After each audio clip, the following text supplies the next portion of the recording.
नमस्कार साथियों। किस्से गलियारों के आपका स्वागत करता है। आज की कहानी है खुशिया। खुशिया सोच रहा था। बनवारी से काले तंबाकू वाला पान लेकर वो बनवारी की दुकान के साथ लगे उस संगीन चबूतरे पर बैठा था, जो दिन के वक्त टायरों और मोटरों के मुख्तलिफ पुर्जों से भरा होता था। रात के 8:30 बजे के करीब मोटर के पुर्जे और टायर बेचने वालों की वो दुकान बंद हो जाती थी और दुकान का संगीन चबूतरा खुशिया के लिए खाली हो जाता था। वो काले तंबाकू वाले पान आहिस्ता आहिस्ता चबा रहा था और सोच रहा था। पान की गाढ़ी तंबाकू मिली पीक उसके मुंह में इधर उधर फिसल रही थी। उसे ऐसा लग रहा था कि उसके ख्यालात दांतों तले पिसकर उस पीक में घुल रहे हैं। शायद यही वजह थी कि वो पीक फेंकना नहीं चाहता था। वो पान की पीक मुंह में पिलपिला रहा था और उस वाक़े पर गौर कर रहा था जो उसके साथ पेश आया था, बस कोई आध घंटे पहले। मामूल के मुताबिक उस चबूतरे पर बैठने से पहले उसे खेतीबाड़ी की 5वीं गली में जाना पड़ा था। उसी गली के नुक्कड़ पर मगलूद से आई नई छोकरी कांता रहती थी। खुशिया से किसी ने कहा था कि वो अपना मकान तब्दील कर रही है और वो इसी बात का पता लगाने के लिए वहां गया था। उसने कांता की खोली का दरवाजा खटखटाया और अंदर से आवाज आई थी, कौन है? खुशिया ने कहा था, मैं खुशिया। आवाज शायद पिछले कमरे से आई थी। थोड़ी देर के बाद दरवाजा खुला और वो अंदर दाखिल हुआ। जब कांता ने दरवाजा अंदर से बंद किया तो खुशिया ने मुड़कर देखा और उसकी हैरत की कोई इंतहा न रही थी। कांता नंगी खड़ी थी, बिल्कुल नंगी। वो अपने जिस्म को सिर्फ एक तौलिए से छिपाए हुई थी। छिपाए हुए भी क्या, कि वो छुपाने की जितनी चीजें होती हैं वो तो सब की सब खुशिया की हैरत ज़दा आंखों के सामने थी। कहो खुशिया, कैसे आए? मैं नहाने ही वाली थी। बैठो बैठो, घर वाले से अपने लिए चाय तो कह आए होते। तुम तो जानते ही हो वो मुआ रामा यहाँ से भाग गया है। खुशिया, जिसकी आंखों ने कभी किसी औरत को यूं अचानक तौर पर नंगा नहीं देखा था, बहुत घबरा गया था। उसकी समझ में नहीं आ रहा था कि वो क्या करे। उसकी आंखें जो यकायक उरियानी से दो चार हो गई थीं, अपने आप को कहीं छुपाना चाहती थी। उसने जल्दी जल्दी सिर्फ इतना कहा था, जाओ जाओ तुम नहा लो। फिर एकदम उसकी जबान खुल गई थी, पर जब तुम नंगी थी तो दरवाजा खोलने की क्या जरूरत थी? अंदर ही से कह दिया होता मैं फिर आ जाता। जाओ तुम नहा लो। उसकी बात सुनकर कांता मुस्कुराई। जब तुमने कहा खुशिया, तो मैंने सोचा हर्ज क्या है, अपना खुशिया ही तो है, और मैंने दरवाजा खोल दिया। कांता की वो मुस्कुराहट अभी तक उसके दिलो दिमाग में तैर रही थी। कांता का नंगा जिस्म अब भी मोम के पुतले की मानिंद उसकी आंखों के सामने खड़ा था और पिघल पिघल कर उसके अंदर दाखिल हो रहा था। कांता का जिस्म खूबसूरत था। पहली मर्तबा खुशिया को मैं मालूम हुआ था कि जिस्म बेचने वाली औरतें भी ऐसा सुडौल बदन रखती हैं, और उसे इस बात पर हैरत हुई थी। लेकिन उसे इस बात पर ज्यादा ताज्जुब हुआ था कि कांता नंग धड़ंग उसके सामने खड़ी हो गई थी। उसको लाज तक ना आई थी। कांता ने कहा था, जब तुमने कहा खुशिया, तो मैंने सोचा हरज क्या है, अपना खुशिया ही तो है, और मैंने दरवाजा खोल दिया। कांता और खुशिया एक ही पेशे में शरीक थे। वो कांता का दलाल था। यूं वे एक दूसरे के बहुत करीब थे, लेकिन ये कोई ऐसी वजह नहीं थी कि कांता उसके सामने नंगी खड़ी हो जाती। वो कांता के अल्फाज में कोई और ही मतलब कुरेद रहा था। वो मतलब बैक वक्त इस कदर साफ और इस कदर मबहम था कि वो किसी खास नतीजे पर पहुंच नहीं पा रहा था। उसने कांता का नंगा जिस्म देखा था, जो ढोलकी पर मड़े हुए चमड़े की तरह तना हुआ था, उसकी लुढ़कती हुई निगाहों से बिल्कुल बेपरवाह। कई बार हैरत के आलम में उसने कांता के सांवले सलोने जिस्म पर टोह लेने वाली निगाहें गाड़ी थीं, मगर कांता का एक रुआं तक भी न कांपा था। वो सांवले पत्थर की मूर्ति के मानंद उसके सामने खड़ी रही थी, हर एहसास से जारी। एक मर्द के सामने एक नंगी औरत खड़ी थी। मर्द जिसकी निगाहें तो कपड़ों में ढकी छुपी औरत के जिस्म तक पहुंच जाती है, और जो ख्याल ही ख्याल में परमात्मा जाने कहाँ कहाँ पहुंच जाता है। लेकिन कांता जरा भी न घबराई थी। उसकी आंखें जैसे उसी वक्त लॉन्ड्री से धुलकर आई थी। कांता को थोड़ी सी लाज तो आनी चाहिए थी। जरा सी सुर्खी तो उसके दीदों में पैदा होनी चाहिए थी। वो कस्बी है तो क्या हुआ, पर कस्बियां यूं नंगी तो नहीं खड़ी हो जाती। खुशिया को दलाली करते हुए 10 बरस हो गए थे। इन 10 बरसों से वो पेशा करने वाली लड़कियों के तमाम राजों से वाकिफ हो चुका था। उसे मालूम था कि पाए धोनी के आखिरी सिरे पर जो छोकरी एक नौजवान को भाई बनाकर रहती है, इसलिए अछूत कन्या का रिकॉर्ड काहे करता मूरख प्यार अपने टूटे हुए बाजे पर बजाया करती है, उसे अशोक कुमार से बहुत बुरी तरह इश्क है। और कई मनचले अशोक कुमार से उसकी मुलाकात कराने का झांसा देकर अपना उल्लू सीधा कर चुके हैं। उसे मालूम था कि दादर में जो पंजाबन रहती है, सिर्फ इसलिए कोट पतलून पहनती है कि उसके एक यार ने कहा था, तेरी टांगें तो बिल्कुल उस अंग्रेज एक्ट्रेस की तरह हैं जिसको मराको उर्फ खूने तमन्ना में काम किया था। उसने कई बार ये फिल्म देखा था, और जब उसके यार ने कहा था मार्लेन डेट्रेच इसलिए पतलून पहनती है कि उसकी टांगें बहुत खूबसूरत हैं और उसने अपनी टांगों का 2 लाख का बीमा करा रखा है, तो उसने पतलून पहननी शुरू कर दी थी, जो उसके चुतड़ों में बहुत फंस कर आती थी।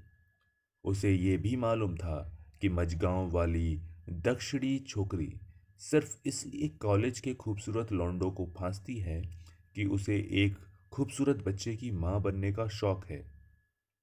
उसको ये भी पता था कि वो कभी अपनी ख्वाहिश पूरी न कर सकेगी, इसलिए कि वो बांझ है। उसे ये भी मालूम था कि उस काली मद्रासन का, जो हर वक्त कानों में हीरे की बूटियां पहने रहती है, रंग कभी सफ़ेद नहीं होगा। वो उन दवाओं पर बेकार रुपया बर्बाद कर रही है जो वो अपना रंग सफ़ेद करने के लिए आए दिन खरीदती रहती है। उसको उन तमाम छोकरियों का अंदर बाहर का हाल मालूम था जो उसके हल्के में शामिल थी, मगर ये बात उसके ध्यान में कभी आ ही नहीं सकती थी कि एक दिन कांता कुमारी, जिसका असली नाम इतना मुश्किल था कि वो उम्र भर याद नहीं कर सकता था, यूं उसके सामने नंगी खड़ी हो जाएगी और उसको जिंदगी के सबसे बड़े ताज्जुब में डाल देगी। खुशियाँ सोच रहा था। सोचते सोचते उसके मुंह में पान की पीक इस कदर जमा हो गई थी कि अब वो मुश्किल से छालिया के नन्हे नन्हे रेजों को चबा सकता था, जो उसके दांतों की रेखों में से इधर उधर फिसल जाते थे। उसके तंग माथे पर पसीने की नन्ही नन्ही बूंदें नमोदार हो गई थीं, जैसे मलमल में पनीर को आहिस्ता आहिस्ता से दबा दिया गया हो। जब वो कांता के नंगे जिस्म को अपने तसव्वुर में लाता था, तो उसके मर्दाना वकार को धक्का सा लगता था और उसे महसूस होता था जैसे उसका अपमान हुआ है। एकदम उसने अपने आप से कहा, यह अपमान नहीं तो क्या है? एक छोकरी नंग धड़ंग तुम्हारे सामने खड़ी हो जाती है और कहती है, हरज ही क्या है? तुम खुशियाँ ही तो हो। खुशियाँ ना हुआ साला वो बिल्ला हो गया जो हर वक्त तुम्हारे बिस्तर पर ऊँगता रहता है, तो और क्या। अब उसे यकीन हो गया कि सचमुच उसकी हतक हुई है।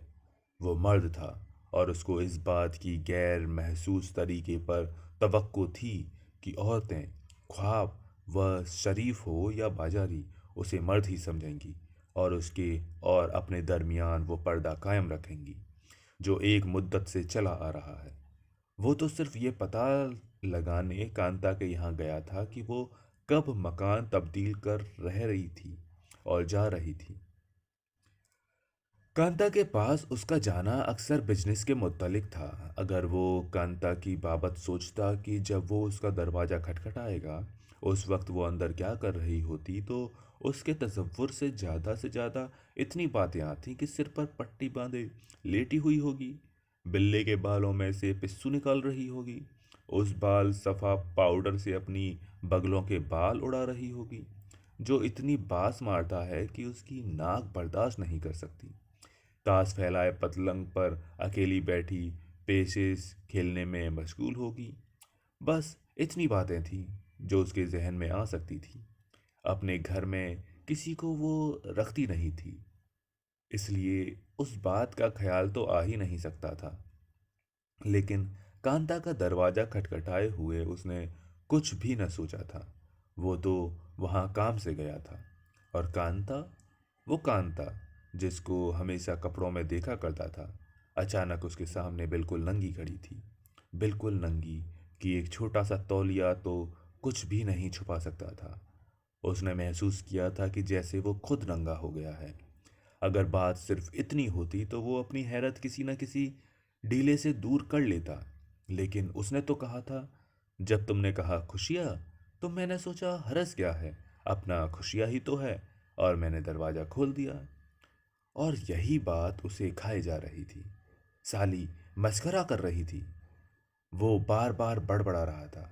वो महसूस कर रहा था कि कांता का जिस्म ही नहीं, उसकी मुस्कुराहट भी नंगी थी। उसे बार बार बचपन के वो दिन याद आ रहे थे जब पड़ोस की एक औरत उससे कहा था, खुशिया बेटा, जा दौड़ के जा, ये बाल्टी पानी में भर ला। जब वो बाल्टी भर के लाया था तो वो औरत धोती के पीछे पर्दे के पीछे से कहा करती थी, इधर आके मेरे पास रख दे, मेरे मुंह पर साबुन मला हुआ है, मुझे कुछ सुझाई नहीं देता। वो धोती का पूरा पर्दा हटाकर बाल्टी उस औरत के पास रख दिया करता था और उसे साबुन की झाग में लिपटी एक नंगी औरत नजर आया करती थी। मगर उसके दिल में किसी किस्म का हीजान पैदा नहीं होता था। तब मैं बच्चा था, बिल्कुल भोला भाला। बच्चे और मर्द में बहुत फर्क होता है। बच्चों से कौन पर्दा करता है। मगर अब तो मैं पूरा मर्द हूँ। मेरी उम्र इस वक्त 28 बरस के करीब है और 28 बरस के जवान आदमी के सामने तो कोई बूढ़ी औरत भी नंगी खड़ी नहीं होती। खुशिया की सोच उसकी उलझन बन गई थी। कांता ने उसे समझा क्या है। क्या उसमें वो तमाम बातें नहीं हैं जो एक जवान मर्द में होती है। इसमें कोई शक नहीं कि वो काला कांता को यक बयक नंग धड़ंग देखकर बहुत घबरा गया था। लेकिन चोर निगाहों से क्या उसने कांता की उन चीज़ों का जायजा नहीं लिया था जो हर रोज़ के इस्तेमाल के बावजूद अभी अपनी असली हालत पर कायम थी। क्या परेशान होने के बावजूद उसके दिमाग में ये ख्याल नहीं आया था कि 10 रुपये में कांता बिल्कुल महंगी नहीं। क्या उसने नहीं सोचा था कि दशहरे के दिन बैंक का वो मुंशी जो 2 रुपए की रियायत न मिलने पर वापस चला गया था, गधा था। क्या एक लम्हे के लिए उसके तमाम पट्टों में से एक अजीब किस्म का खिंचाव पैदा नहीं हो गया था। क्या उसने ऐसी अंगड़ाई नहीं लेनी चाहिए थी, उसकी हड्डियां तक चटकने लगे। फिर क्यों मंगलोर की उस सांवली छोकरी ने उसको मर्द न समझा और खुशियां समझकर अपना सब कुछ देखने दिया। उसने गुस्से में आकर पान की गाड़ी पीक थूक दी और फुटपाथ पर कई बेल बूटे बना दिए। पीक थूककर वो उठा और ट्राम में बैठकर अपने घर चला गया। घर पहुंचते ही उसने नहा धोकर नई धोती पहनी, नया कुर्ता पहना। उसी बिल्डिंग में जहां वो रहता था एक सैलून था। उसने अंदर जाकर आईने के सामने अपने बालों को कंघी की। फिर फौरन ही कुछ ख्याल आया तो वो कुर्सी पर बैठ गया। उस रोज वो दूसरी मर्तबा दाढ़ी मुड़वाने बैठा था। हज्जाम ने कहा, अरे भाई खुशिया, भूल गए क्या? सुबह ही तो मैंने तुम्हारी दाढ़ी मूड़ी थी। उसने बड़ी एतानत से अपनी दाढ़ी पर उल्टे रुख हाथ फेरते हुए कहा, यार, खूंटी कुछ अच्छी तरह नहीं निकली थी। अच्छी तरह खूंटी निकलवा कर और चेहरे पर पाउडर मलवा कर वो सैलून से बाहर निकला। सामने ही टैक्सियों का अड्डा था। उसने बम्बई के मखसूस अंदाज में छी छी करके एक टैक्सी ड्राइवर को अपनी तरफ मतवजह किया और हाथ के इशारे से टैक्सी लाने के लिए कहा। जब वो टैक्सी में बैठ गया तो ड्राइवर ने मुड़कर पूछा, कहाँ जाना है सेठ? टैक्सी ड्राइवर ने उन चार लफ्ज़ों में, खास तौर पर सेठ ने, बहुत उसको मकसूर किया। मुस्कुराकर उसने बड़े दोस्ताना लहजे में जवाब दिया, वो भी बताएंगे, पहले तुम अब ओपेरा हाउस की तरफ चलो, लेमिंगटन से होते हुए। ड्राइवर ने मीटर की लाल झड़ी का सिर नीचे दबा दिया। टन टन हुई और फिर टैक्सी ने लेमिंगटन रोड का रुख अख्तियार कर लिया। जब लेमिंगटन रोड का सिरा आ गया तो उसने ड्राइवर को हिदायत दी, बाएं हाथ को मोड़ लो। टैक्सी बाएं हाथ को मुड़ गई। अभी ड्राइवर ने गियर भी न बदला था, उसने कहा, इस सामने वाले खंबे के पास रोक लेना जरा। ड्राइवर ने एन खंबे के पास टैक्सी रोक ली। खुशिया ने दरवाज़ा खोला और सामने की पान की दुकान पर चला गया। उसने एक पान लिया और फिर एक आदमी से, जो पान की दुकान के पास ही खड़ा था, चंद बातें की। फिर उस आदमी को उसने टैक्सी में अपने साथ बिठा लिया और ड्राइवर से कहा, सीधा चलो। टैक्सी देर तक चलती रही। खुशिया ने जिधर इशारा किया, ड्राइवर ने टैक्सी उधर मोड़ दी। आखिर मुख्तलिफ पर रौनक बाजारों में से गुजरने के बाद टैक्सी एक नीम रोशनी गली में दाखिल हुई। गली में आमदोरफ्त बहुत कम थी। कुछ लोग सड़क के किनारे बिस्तर जमाए लेटे हुए थे। कुछ लोग बड़े इत्मीनान से चंपी करा रहे थे। टैक्सी जब उन चंपी कराने वालों से आगे निकल कर गई और गली के नुक्कड़ पर काठ के एक बंगले नुमा मकान के पास पहुंच गई तो खुशिया ने ड्राइवर को ठहरने के लिए कहा, बस अब यहाँ रुक जाओ। जब टैक्सी रुक गई तो खुशिया ने उस आदमी को, जिसे वो पान की दुकान से अपने साथ बिठा लाया था, आहिस्ता से कहा, जाओ, मैं यहीं इंतज़ार करता हूँ। वो आदमी बेवकूफ़ों की तरह खुशिया की तरफ देखता हुआ टैक्सी से बाहर निकला और सामने वाले चोबी मकान में दाखिल हो गया। खुशिया जमकर बैठ गया। उसने अपनी एक टांग दूसरी टांग पर रखकर जेब से बीड़ी निकाली और सुलगाई। फिर एक दो कश लेने के बाद ही सड़क पर फेंक दी। वो बहुत मुस्तरिब था। उसके सीने में फड़फड़ाहट सी हो रही थी। उसे ऐसा लगा कि ड्राइवर ने बेकार ही टैक्सी का इंजन चला रखा है। उसने तेजी से कहा, क्यों बेकार का इंजन चालू कर रखा है तुमने? ड्राइवर ने मुड़कर खुशिया की तरफ देखा और कहा, सेठ, इंजन तो बंद है।